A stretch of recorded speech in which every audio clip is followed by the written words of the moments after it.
ನಿಮ್ಮ ಪತಿಯು ಬೆತ್ತಲಾದಾಗ ಈ ತಾಂತ್ರಿಕ ಪರಿಹಾರ ಮಾಡಿದರೆ 3 ಹೊತ್ತು ನಿಮ್ಮ ಸೆರಗಿಡಿದು ನಿಮ್ಮ ಗಂಡ ಓಡಾಡುತ್ತಾರೆ. ನೀವು ಹೇಳಿದ ಮಾತನ್ನು ಕೇಳಬೇಕು. ಆತ ಮಾಡುವ ಕೆಲಸದಿಂದ ಮನೆಯಲ್ಲಿ ಸಂಪತ್ತು ವೃದ್ಧಿಯಾಗಬೇಕು. ಲಕ್ಷ್ಮಿ ಕೃಪೆ, ಶಿವಪಾರ್ವತಿಯರ ಕೃಪೆ ಗಂಡ ಹೆಂಡತಿ ಇಬ್ಬರಿಗೂ ಸಿಗಬೇಕೆಂದರೆ ಯಾವ ತಂತ್ರಗಳನ್ನು ಮಾಡಬೇಕೆಂದು ಈಗ ತಿಳಿಯೋಣ. ಮೊದಲ ಪರಿಹಾರ, ಅಶೋಕ ವೃಕ್ಷದ 7 ಎಲೆಗಳನ್ನು ಮನೆಗೆ ತಂದು ನೀರಿನಿಂದ ತೊಳೆದು ಗಂಧದ ಬೊಟ್ಟನ್ನಿಟ್ಟು ನಿಮ್ಮ ಮನೆಯ ದೇವರ ಮನೆಯಲ್ಲಿ ಇಡಬೇಕು.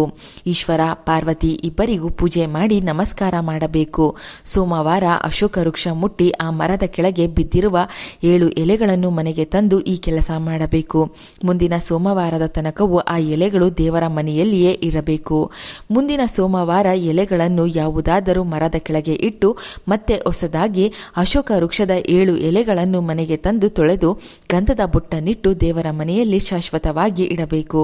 ಈ ಕೆಲಸವನ್ನು ಯಾವ ಸ್ತ್ರೀಯು ಶ್ರದ್ಧಾ ಭಕ್ತಿಯಿಂದ ಮಾಡುತ್ತಾಳೋ ಅವಳಿಗೆ ಶಿವ ಪಾರ್ವತಿಯ ಪರಿಪೂರ್ಣ ಅನುಗ್ರಹ ಕುರಿತು ಆಕೆಯ ಪತಿ ಪರಸ್ತ್ರೀ ಸಹವಾಸ ಮಾಡಿದ್ದರೆ ಆ ಸಹವಾಸವು ದೂರವಾಗುತ್ತದೆ. ಕುಡಿತದ ಚಟವಿದ್ದರೆ ಆ ಚಟವನ್ನು ಬಿಡಲು ಪತಿಗೆ ಮನಸ್ಸಾಗುತ್ತದೆ. ಸಂಪಾದನೆ ಮಾಡಿದ ದುಡ್ಡನ್ನು ಮನೆಗೆ ನೀಡದೆ ಜಗಳವನ್ನು ಮಾಡುತ್ತಿದ್ದರೆ ಈ ಪರಿಹಾರ ಮಾಡಿದ ದಿನದಿಂದಲೇ ಗಂಡ ಸರಿದಾರಿಗೆ ಬರುತ್ತಾರೆ. ಸದಾ ಪತ್ನಿ ಹೇಳಿದ ಮಾತುಗಳನ್ನು ಕೇಳುತ್ತಾ ಒಳ್ಳೆಯ ಮಾರ್ಗದಲ್ಲಿ ಜೀವನ ನಡೆಸುತ್ತಾರೆ. ಎಷ್ಟೋ ಜನರ ಮನೆಯಲ್ಲಿ ನೆಮ್ಮದಿ ಇರೋದಿಲ್ಲ. ಅದಕ್ಕೆ ಮುಖ್ಯವಾದ ಕಾರಣ ಮನೆಗೆ ಕಾವಲಾಗಿ ನಿಲ್ಲಬೇಕಾದ ಮನೆಯ ಯಜಮಾನ ಮಾಡುವ ಕೆಲವು ತಪ್ಪುಗಳು. ಎಲ್ಲ ಸರಿ ಇದ್ದು ಚೆನ್ನಾಗಿ ಸಂಪಾದನೆ ಮಾಡುತ್ತಿದ್ದು ಪರಸ್ತ್ರೀ ಸಹವಾಸವನ್ನು ಮಾಡುವುದು, ಸ್ನೇಹಿತರು ಬಂಧು ಬಳಗ ಎಂದು ಹೆಚ್ಚು ಸುತ್ತಾಟ ನಡೆಸಿ ಸರಿಯಾಗಿ ಮನೆಗೆ ಗಮನ ಕೊಡದೆ ಇರುವುದು, ಹೆಂಡತಿಯ ಸುಖ ದುಃಖಗಳನ್ನು ವಿಚಾರಿಸದೆ ಆಕೆಗೆ ಸದಾಕಾಲ ನೋವನ್ನುಂಟು ಮಾಡುವುದು, ಆಕೆಯ ಆಸೆ ಆಕಾಂಕ್ಷೆಗಳಿಗೆ ಬೆಲೆ ಕೊಡದೆ ಸದಾ ಕಣ್ಣೀರು ಹಾಕಿಸುವುದು. ಹೀಗೆ ಒಂದಲ್ಲ ಒಂದು ಕಷ್ಟಗಳನ್ನು ನೋಡಿ ಆ ಸ್ತ್ರೀಗೆ ಜೀವನ ಬೇಡ ಅಂತ ಅನಿಸಿದಾಗ ಈಗ ನಾವು ಹೇಳುವ ಪರಿಹಾರ ಮಾಡಬೇಕು. ಯಾವಾಗಲಾದರೂ ಸರಿ ಕಣಗಲೆ ಪುಷ್ಪಗಳನ್ನು ಸ್ವಲ್ಪ ಪ್ರಮಾಣದಲ್ಲಿ ಮನೆಗೆ ತರಬೇಕು. ಕಣಗಲೆ ಪುಷ್ಪಗಳನ್ನು ಚೆನ್ನಾಗಿ ಅರೆದು ಅದನ್ನು ಪೇಸ್ಟ್ ರೀತಿ ತಯಾರು ಮಾಡಿಕೊಂಡು ನಿಮ್ಮ ಮನೆ ದೇವರು ಹಾಗೂ ನಿಮಗೆ ಇಷ್ಟವಾದ ದೇವರು ಇಬ್ಬರನ್ನು ಮನಸ್ಸಿನಲ್ಲಿ ಭಕ್ತಿಯಿಂದ ಸ್ಮರಿಸಿಕೊಂಡು ಗಂಡನ ಹಣೆಗೆ ಕುಂಕುಮ ಇಡುವ ಜಾಗದಲ್ಲಿ ತಿಲಕವಾಗಿ ಇಡಬೇಕು. ಈ ಕೆಲಸವನ್ನು ಪ್ರತಿನಿತ್ಯವೂ ಮಾಡುತ್ತಾ ಬಂದರೆ ಗಂಡನ ಮನಸ್ಸು ಬದಲಾಗುತ್ತದೆ. ಆತ ಮಾಡುತ್ತಿದ್ದ ತಪ್ಪುಗಳು ಅವನ ಮನಸ್ಸಿಗೆ ತಿಳಿಯುತ್ತದೆ. ಆತನ ಜೀವನದಲ್ಲಿ ಸರಿ ಯಾವುದು ತಪ್ಪು ಯಾವುದು ತಿಳಿಯುತ್ತದೆ. ಮನೆಯವರಿಗೆ ಗೊತ್ತಿಲ್ಲದೆ ಯಾವುದಾದರೂ ತಪ್ಪು ದಾರಿಯನ್ನು ಹಿಡಿದಿದ್ದರೆ ಸರಿದಾರಿಗೆ ಬರುತ್ತಾರೆ. ನಿಮ್ಮ ಮನೆ ದೇವರು ಹಾಗೂ ಇಷ್ಟ ದೇವರ ಬಲದಿಂದ 100ಕ್ಕೆ 100ರಷ್ಟು ಗಂಡ ಬದಲಾಗುತ್ತಾನೆ. ಯಾವುದೇ ಪರಿಹಾರವನ್ನು ಮಾಡುವ ಮುನ್ನ ನಾನು ಅಂದುಕೊಂಡಂತಹ ಕೆಲಸ ಇದರಿಂದ ಆಗುತ್ತದೆ ಎಂಬ ನಂಬಿಕೆಯು ಬಲವಾಗಿ ಇರಬೇಕು. ನಂಬಿಕೆ ಇಟ್ಟು ಈ ಪರಿಹಾರವನ್ನು ಕೇವಲ 1 ವಾರ ಮಾಡಿ ಪರೀಕ್ಷಿಸಿ ನೋಡಿ. ನಿಮ್ಮ ಜೀವನದಲ್ಲಿ ಅದ್ಭುತಗಳು ನಡೆಯುತ್ತವೆ. ಕಣಗಲೆ ಪುಷ್ಪಗಳನ್ನು ಅರಿಯುವಾಗ ಗಂಡ ಸರಿಯಾಗಬೇಕು ಎಂಬ ಸಂಕಲ್ಪ ನಿಮ್ಮಲ್ಲಿ ದೃಢವಾಗಿರಬೇಕು. ತಾಂತ್ರಿಕ ಶಕ್ತಿಶಾಲಿಯಾದ ಈ ಪರಿಹಾರ ಮಾಡುವುದರಿಂದ ಗಂಡನಿಗೆ ಪರಸ್ತ್ರೀ ಸಹವಾಸ ಏನಾದರೂ ಇದ್ದರೆ ಕಣಗಲೆ ಪುಷ್ಪದ ಈ ತಿಲಕದಿಂದ ಆಕೆಯ ಜೊತೆ ಮನಸ್ತಾಪ ಏರ್ಪಡುತ್ತದೆ. ಹೆಂಡತಿಯ ಮೇಲಿನ ಪ್ರೀತಿ ಹೆಚ್ಚುತ್ತದೆ. ತಾನು ತನ್ನ ಸಂಸಾರ ಎಂಬ ವಿಶೇಷ ಗಮನ ಆತನಲ್ಲಿ ಮೂಡುತ್ತದೆ. 3ನೆಯ ಪರಿಹಾರ ತಿಳಿಯುವ ಮುನ್ನ ಅನುಮಾನವೆಂಬ ದೊಡ್ಡ ರೋಗದಿಂದ ಹೊರಬನ್ನಿ. ಗಂಡ ಸರಿಯಾಗಿದ್ದರೂ ಆತ ಯಾವುದೇ ತಪ್ಪುಗಳನ್ನು ಮಾಡದೇ ಇದ್ದರೂ ಆತನ ಮೇಲೆ ಅನುಮಾನ ಪಡುವುದು. ಯಾವಾಗ ತಾವು ಮಾಡದ ತಪ್ಪುಗಳನ್ನು ಮತ್ತೊಬ್ಬರು ಮಾಡುತ್ತಿದ್ದೀರಾ ಎಂದು ಕೈ ತೋರಿಸಿ ಮಾತನಾಡಿದರೆ ಯಾವ ಗಂಡಸಾದರೂ ಸಹಿಸಲಾರ. ಆದ್ದರಿಂದ ನಿಮ್ಮ ಯೋಚನೆ ಅಥವಾ ಅನುಮಾನ ಸರಿ ಇದೆಯಾ ಅಥವಾ ನೀವೇ ತಪ್ಪು ಮಾಡುತ್ತಿದ್ದೀರಾ ಎಂದು 1000 ಬಾರಿ ಆಲೋಚಿಸಿ. ಈಗ 3ನೆಯ ಪರಿಹಾರ ಏನು ಅಂತ ತಿಳಿಯೋಣ.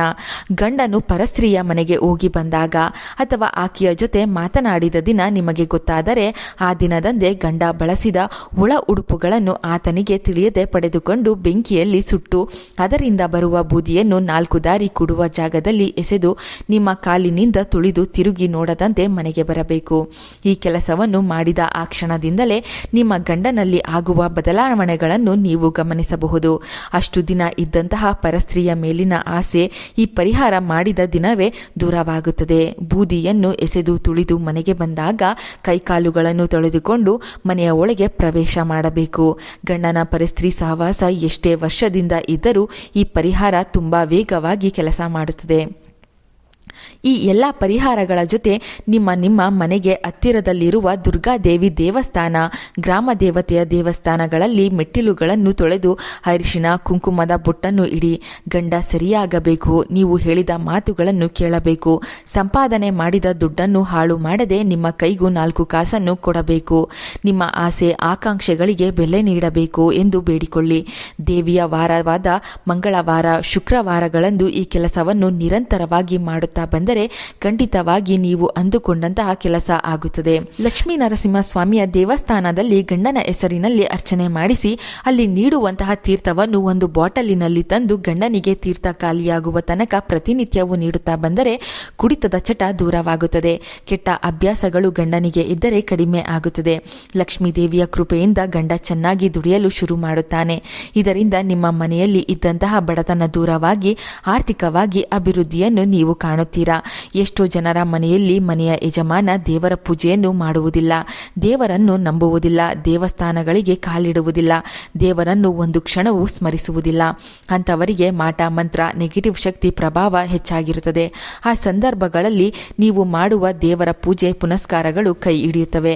ನಿಮ್ಮ ಪತಿಯ ಮನಸ್ಸನ್ನು ಸೂಕ್ಷ್ಮವಾಗಿ ಅರ್ಥ ಮಾಡಿಕೊಂಡು ಸಂಸಾರದ ನೌಕೆಯನ್ನು ಗುಟ್ಟಾಗಿ ಸರಿ ಮಾಡಿಕೊಳ್ಳಿ. ಸಂಸಾರದ ದುಃಖವನ್ನು ಅಕ್ಕಪಕ್ಕದವರಿಗೆ ಹೇಳುತ್ತಾ ರಟ್ಟು ಮಾಡಿಕೊಳ್ಳಬೇಡಿ. ಈ ವಿಡಿಯೋ ನಿಮಗೆ ಇಷ್ಟವಾದರೆ ನಮ್ಮ ಚಂದನ ಲೋಕ ಯೂಟ್ಯೂಬ್ ಹಾಗೂ ಫೇಸ್ಬುಕ್ ಪೇಜನ್ನು ಫಾಲೋ ಮಾಡಿ. ನಮ್ಮ ವಿಡಿಯೋಗೆ ಲೈಕ್ ಕೊಟ್ಟು ಎಲ್ಲರಿಗೂ ಶೇರ್ ಮಾಡಿ. Thank you.